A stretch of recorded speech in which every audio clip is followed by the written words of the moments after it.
আমি স্বাগত জানাই আপনাদের প্রত্যেককে আমার কথা শুনবার জন্যে। ২০২৪ সালের ৭ই জানুয়ারি যে নির্বাচন হয়েছে, যে নির্বাচনকে নানানজন নানান অভিধায় অভিষিক্ত করেন, সেই নির্বাচনের আগে বাংলাদেশ, বিশেষ করে বাংলাদেশ সরকার এবং নির্বাচনের সঙ্গে সংশ্লিষ্ট কর্তৃপক্ষ নানা রকমের চাপের মধ্যে ছিল। বিশেষ করে পশ্চিমাদের চাপের মধ্যে ছিল, আরও বিশেষ করে বললে যুক্তরাষ্ট্রের চাপের মধ্যে ছিল। কিন্তু হঠাৎ করেই যুক্তরাষ্ট্র চুপ হয়ে যায়, পশ্চিমা বিশ্ব চুপ হয়ে যায় এবং তারপর থেকে সেই চাপটা দৃশ্যমান নয়। কেন তারা চুপ হয়েছে সেটা নিয়ে আলোচনা আছে। যদিও নির্বাচনগুলোকে যুক্তরাষ্ট্র এবং তার পশ্চিমা মিত্ররা, ইউরোপিয়ান ইউনিয়নের কথা বলতে পারি, অস্ট্রেলিয়া কানাডার কথা উল্লেখ করতে পারি, যুক্তরাজ্যের কথা উল্লেখ করতে পারি, জাতিসংঘের মানবাধিকার বিষয়ক দপ্তরের কথা উল্লেখ করতে পারি, তারা এই নির্বাচন অবাধ সুষ্ঠু হয়নি সেটা পরিষ্কার করে জানিয়েছে। তারা বাংলাদেশের জনগণের সঙ্গে কাজ করতে চায় সেটা জানিয়েছে। যদিও প্রথা অনুযায়ী এখানে তাদের যে প্রতিনিধিরা আছেন, অ্যাম্বাসাডার, হাই কমিশনার, তারা সরকারের ওথ টেকিং সেরিমনিতে গিয়েছেন, তারা মন্ত্রীবর্গের সঙ্গে কাজ করছেন, বিজনেস অ্যাজ ইউজুয়াল। এটা কিন্তু সকল ক্ষেত্রেই হয়। এটা নিয়ে অনেকে উচ্ছ্বাস প্রকাশ করতে পারেন, কিন্তু পৃথিবীর অনেক স্বৈর শাসকের সঙ্গে, অনেক সামরিক সরকারের সঙ্গেও কিন্তু বিভিন্ন দেশ সম্পর্ক রেখে চলে। কারণ দেশের জনগণের জন্য কাজ করতে হলেও সরকারগুলোর সঙ্গে তাদের কাজ করতে হয়। আমরা আমাদের দেশের সামরিক শাসকগুলোর সময় দেখেছি, তাদের সঙ্গেও কিন্তু গোটা বিশ্বই এক ধরনের সম্পর্ক রাখে, যতক্ষণ না পর্যন্ত একটা চূড়ান্ত কূটনৈতিক সম্পর্ক কোনো দেশ কোনো দেশের সঙ্গে ছিন্ন না করে, ততক্ষণ পর্যন্ত। কিন্তু সেই চাপ কি সরকার অনুভব করছে? সরকারের কর্তা ব্যক্তিদের কথাবার্তা এটা স্পষ্ট, চাপটা আছে, বোঝা যায় যে তারা চাপটা অনুভব করছেন। এবং দ্বাদশ জাতীয় সংসদ নির্বাচন শেষ করে সরকার পরিচালনা আওয়ামী লীগ করছে। আমরা সবাই জানি টানা চতুর্থবার তারা ক্ষমতায় আছেন।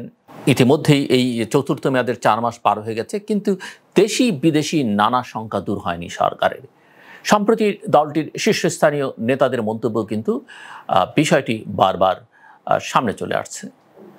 আমরা বিভিন্ন মহল, খবরাখবর থেকে যেটা পাই বা বিভিন্ন মহল থেকে খোঁজ নিয়ে যেটা দেখা যাচ্ছে যে যুক্তরাষ্ট্রকে এখনও সন্দেহের চোখে দেখছে আওয়ামী লীগ সভাপতি এবং প্রধানমন্ত্রী শেখ হাসিনার নেতৃত্বাধীন সরকার। প্রধানমন্ত্রী নানা অনুষ্ঠানে নানা সময়ে কিন্তু এই বিষয়ে কথাবার্তা বলছেন। অন্তত যুক্তরাষ্ট্রের সমালোচনা করে যখন কথাবার্তা স্পষ্ট করে বলেন তখন সেটা স্পষ্ট।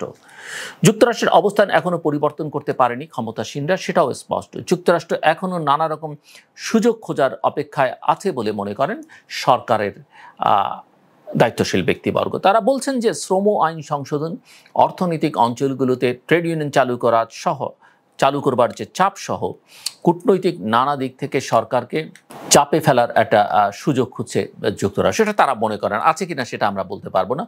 এবং গত 7ই জানুয়ারি দ্বাদশ সংসদ নির্বাচন ঘিরে আওয়ামী লীগ সরকারের উপর যুক্তরাষ্ট্রের ব্যাপক চাপ ছিল। আমি আগে উল্লেখ করেছি, সুষ্ঠু, অবাধ, নিরপেক্ষ ও অংশগ্রহণমূলক শান্তিপূর্ণ নির্বাচনের প্রত্যাশা জানিয়ে দেশটি নির্বাচনের আগে প্রায় 2 বছর ধরে সরকারের উপরে নানা ধরনের চাপ দিয়েছে, আহ্বান জানিয়েছে। বহু প্রতিনিধিবর্গ বাংলাদেশে এসেছেন গুরুত্বপূর্ণ। এর মধ্যে উল্লেখযোগ্য একটা পদক্ষেপ তাদের ছিল গত বছরের মে মাসে বাংলাদেশের জন্য নতুন ভিসা নীতি ঘোষণা, যে সুষ্ঠু ও অবাধ নির্বাচনের হস্তক্ষেপের জন্য দায়ী ব্যক্তিবর্গ এবং তাদের পরিবারের সদস্যদের যুক্তরাষ্ট্র ভিসা দেবে না, তাদের ভিসা থাকলে সেটা বাতিল হবে অথবা তাদেরকে যুক্তরাষ্ট্রে প্রবেশ করতে দেয়া হবে না। এর আগেও আমরা জানি যে মানবাধিকার বিষয়ে যুক্তরাষ্ট্র তাদের বক্তব্য সবসময় বলে এসছে। তারা র্যাপিড অ্যাকশন ব্যাটালিয়ন এবং তার 7 কর্মকর্তার বিরুদ্ধে স্যাংশন দিয়েছে, সেটাও আমরা জানি। এগুলো সরকারের সঙ্গে যুক্তরাষ্ট্রের টানাপোড়েনও তৈরি করেছে, সেটাও আমরা জানি। এবং ওই যে ভিসা নীতি ঘোষণার পরে তারা আবার ঘোষণা দিয়ে জানিয়েছে যে তারা এই ভিসা নীতি কার্যকর করতে শুরু করেছে।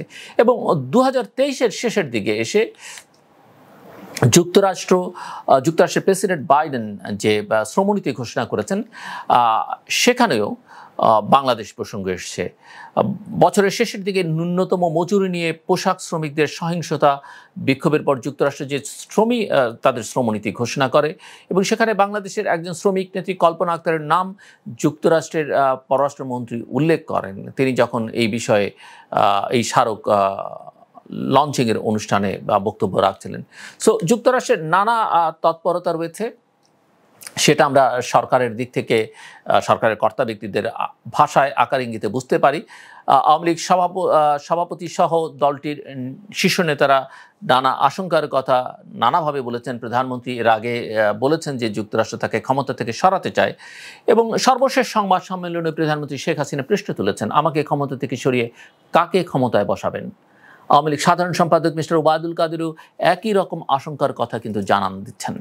এর আগে দলের কার্যনির্বাহী সংসদের সভায়ও প্রধানমন্ত্রী শেখ হাসিনা এবং আওয়ামী লীগ সভানেত্রী শেখ হাসিনা তাকে উৎখাতে অতি ডান এবং অতি বামদের তৎপরতার অভিযোগ তিনি তুলেছেন। যুক্তরাষ্ট্রকে এখনও সন্দেহের তালিকায় রাখা হয়েছে বলেই প্রধানমন্ত্রী এমন বক্তব্য রাখছেন বলে অনেক নেতা মনে করেন, এবং যুক্তরাষ্ট্রকে উপেক্ষা করে দ্বাদশ জাতীয় সংসদ নির্বাচন করেছে সরকার, এবং যুক্তরাষ্ট্রের সেটা ভুলে যাওয়ার কোনো কারণ নেই।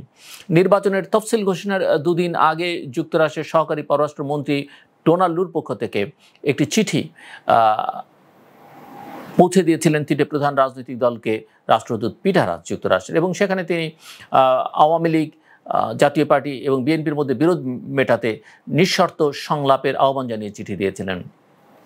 এর আগেও সংলাপের জন্য যুক্তরাষ্ট্র নানা সময়ে আহ্বান জানিয়ে আসছিল, কিন্তু আওয়ামী লীগ নিজের মতো করে নির্বাচনের পথে এগিয়ে গেছে, এবং সেটা আমরা সবাই জানি, এবং সেক্ষেত্রে তাদের ভারত সহায়তা করেছে, সেটাও আওয়ামী লীগ নেতৃবৃন্দ বলছেন, ভারতীয় বিভিন্ন মহল থেকেও বলা হয়েছে। যাই হোক, দ্বাদশ সংসদ নির্বাচনের আগে গত বছর 28 অক্টোবর বিএনপির মহাসমাবেশকে কেন্দ্র করে যে পরিস্থিতির তৈরি হয়েছে সেটা নিয়েও কিন্তু অসন্তোষ প্রকাশ করেছিল যুক্তরাষ্ট্র, এবং রাজধানীতে ব্যাপক সহিংসতা হয়, এক পুলিশ কনস্টেবলকে পিটিয়ে হত্যা করা হয়, সাংবাদিকরা আহত হন, নিহত হন যুবদলের একজন নেতা।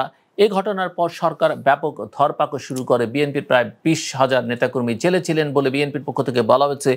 বিএনপি পাল্টা অবরোধ এবং হরতালের কর্মসূচি পালন করে, যদিও সেক্ষেত্রে তারা খুব সফল হয়েছে সেটা বলা যাবে না। সে সময় সরকারের ভূমিকা নিয়ে যুক্তরাষ্ট্র, ইউরোপীয় ইউনিয়ন এবং তাদের মিত্ররা জাতিসংঘের মানবাধিকার বিষয়ক দপ্তর নানা উদ্বেগ প্রকাশ করেছে। তবে নির্বাচনের পর প্রধানমন্ত্রীকে বিভিন্ন দেশের সরকার এবং রাষ্ট্রপ্রধানরা অভিনন্দন জানিয়েছেন, যদিও যারা নানা সময়ে অবাধ সুষ্ঠু নির্বাচনের আহ্বান জানিয়েছিলেন তারা সেই অর্থে অভিনন্দন জানাননি। যুক্তরাষ্ট্রের প্রেসিডেন্ট জো বাইডেন প্রধানমন্ত্রীকে একটি চিঠি দিয়েছেন, সেখানে অভিনন্দন শব্দটি ছিল না, তবে সরকারের সঙ্গে বিভিন্ন বিষয় নিয়ে তারা যে কাজ করতে চান সেটির প্রত্যাশার কথা তারা জানান। গণতন্ত্র, মানবাধিকার, শ্রম অধিকার, জলবায়ু পরিবর্তন সহ বিভিন্ন ক্ষেত্রে তারা কাজ অব্যাহত রাখবে বলে যুক্তরাষ্ট্র বিভিন্ন সময়ে জানিয়েছে। সম্প্রতি মার্কিন বাণিজ্য দপ্তরের একটি প্রতিনিধি দল বাংলাদেশ সফর করেছেন, এবং এই সফরে তারা সরকারের কর্মকর্তাদের সঙ্গে বৈঠক করেছেন। সেই বৈঠকগুলোতে তারা শ্রম আইনের বিষয়টি কিন্তু তুলে ধরেছেন। সো আওয়ামী লীগ নীতি নির্ধারণী পর্যায়ের বা শীর্ষ নেতৃবৃন্দ বা সরকারে যারা আছেন, মন্ত্রীবর্গ, গুরুত্বপূর্ণ কর্তা ব্যক্তিরা, তাদের একাধিক নেতা বিভিন্ন গণমাধ্যমকে বলেছেন যে যুক্তরাষ্ট্রের অবস্থান সরকারের জন্য নিরাপদ নয়, ফলে সরকারের দুশ্চিন্তা এখনো রয়েছে, এবং সেটা আমরা দেখতে পাই যে তারা এখন যুক্তরাষ্ট্রে যে বিভিন্ন বিশ্ববিদ্যালয়ে ছাত্ররা ইসরায়েল বিরোধী যে আন্দোলনে রয়েছে, যুক্তরাষ্ট্রের সরকারের নীতি পরিবর্তনের জন্য তাদের যে প্রোটেস্ট, সেটাকেও আওয়ামী লীগ নেতৃবৃন্দ হাইলাইট করবার চেষ্টা করছেন, এবং সেখানে পুলিশের যে ভূমিকা সেটারও প্রকাশ্যে তারা নিন্দা জানিয়েছেন, এবং এই যুক্তরাষ্ট্র অন্য দেশে গণতন্ত্র, মানবাধিকারের কথা বলতে পারে কিনা সেই প্রশ্ন তারা তুলছেন। তো যে কথা বলছিলাম যে সরকারের দিক থেকে যুক্তরাষ্ট্রকে ঘিরে দুশ্চিন্তা যে রয়েছে সেটা স্পষ্ট। বিএনপির সরকার বিরোধী নানা অপপ্রচার এবং ইস্যু সৃষ্টি করার বিভিন্ন অপচেষ্টাও দুশ্চিন্তার কারণ হয়ে দেখা দিয়েছে।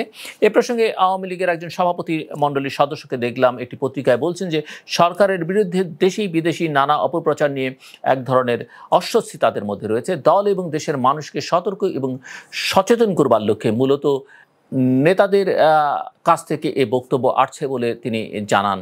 আওয়ামী লীগের বিভিন্ন পর্যায়ের এমনকি একাধিক নেতা বিভিন্ন গণমাধ্যমকে বলছেন যে যুক্তরাষ্ট্র এখনও নেতিবাচক অবস্থান নিয়ে রেখেছে বলে তারা মনে করেন। দেশটি শ্রম আইন নিয়ে বেকায়দায় ফেলতে চায় সরকারকে। তাছাড়া তাদের হাতে আরও অনেক টুলস আছে, যেটা অ্যান্থনি ব্লিনকেন ওই শ্রম স্মারক ঘোষণার সময় বলেছেন। এবং তারা মনে করেন যে ভারতের লোকসভা নির্বাচন, যে নির্বাচন এখন হচ্ছে, এই নির্বাচন শেষে বাংলাদেশের বিভিন্ন ইস্যুতে যুক্তরাষ্ট্র আরও বেশি করে নাক গলানো শুরু করবে বলে তারা মনে করেন। এবং ভারতের সঙ্গে সম্পর্কের এক ধরনের টানাপোড়েন যুক্তরাষ্ট্র আছে, সেটাও আমরা দেখতে পাই। সো সরকারি দলের নেতৃবৃন্দের ধারণা বা দাবি হচ্ছে যে বিভিন্ন ছক সাজাচ্ছে যুক্তরাষ্ট্র। তারা বাণিজ্য সম্পর্ক, অর্থনৈতিক বিষয়েও নানা ছক সাজিয়ে বাংলাদেশ সরকারকে, আওয়ামী লীগ সরকারকে বেকায়দায় ফেলবার একটা চেষ্টা করতে পারে।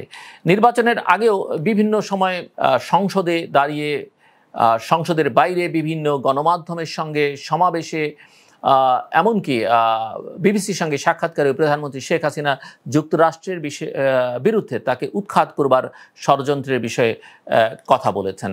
এবং ওই সময় যুক্তরাষ্ট্র সেন্ট মার্টিন নিয়ে ঘাঁটি করতে চায় উল্লেখ করে প্রধানমন্ত্রী বলেছিলেন যে বাংলাদেশকে ব্যবহার করে অন্য কাউকে হামলা করতে দেবেন না তিনি। যদিও যুক্তরাষ্ট্রের বাংলাদেশস্থ দূতাবাস জানিয়েছিল যে তারা কখনোই বাংলাদেশের কাছে সেন্ট মার্টিন দ্বীপ চায়নি। সো কূটনৈতিক সম্পর্ক নিয়ে কাজ করেন আওয়ামী লীগের শীর্ষ পর্যায়ে এমন একজন নেতা একটি গণমাধ্যমে দেখলাম, বলছেন তিনি যে সরকার যুক্তরাষ্ট্রের পাকা চোখকে সোজা করতে নানা তৎপরতা অব্যাহত রেখেছে, তবে অবস্থান এখনো পরিবর্তন করা সম্ভব হচ্ছে না। এবং যুক্তরাষ্ট্রের পক্ষেও তার অবস্থান পরিবর্তন করা সম্ভব হবে কিনা সেটা একটা বড় প্রশ্ন, কারণ এটি তাদের ফরেন পলিসির ফোকাস। নানা কারণে যুক্তরাষ্ট্র অভ্যন্তরীণভাবে এবং বৈশ্বিকভাবে চাপে রয়েছে এবং সেখানে তার ভাবমূর্তি, সে যদি তার মূল ফোকাস থেকে সরে যায়, অর্থাৎ গণতন্ত্র, নির্বাচন, মানবাধিকার, শ্রম অধিকার, জলবায়ু পরিবর্তন, তাহলে তাদেরকে নানা প্রশ্নের মধ্যে পড়তে হবে। এমনকি সামনের যে নির্বাচনী প্রচারণা আছে প্রেসিডেন্ট জো বাইডেনের জন্য, সেখানেও তিনি অভ্যন্তরীণভাবে নানা প্রশ্নের মধ্যে পড়তে পারেন। কাজেই অনেকেই মনে করছেন বিশ্লেষকরা যে যুক্তরাষ্ট্রের আসলে তার অবস্থান থেকে সরে যাওয়ার কোনো সুযোগ নেই এবং যুক্তরাষ্ট্র তার পরিকল্পনা সাজায় দীর্ঘমেয়াদে এবং সেখান থেকে তার সরে যাবার কোনো লক্ষণ অনেকেই মনে করেন নেই। হয়তো তারা সাময়িক চুপচাপ আছে, কিন্তু সেটা অবশ্যই সাময়িকভাবে। আমার কথা শুনবার জন্য আপনাদের অসংখ্য ধন্যবাদ। আপনাদের সবার জন্য শুভ।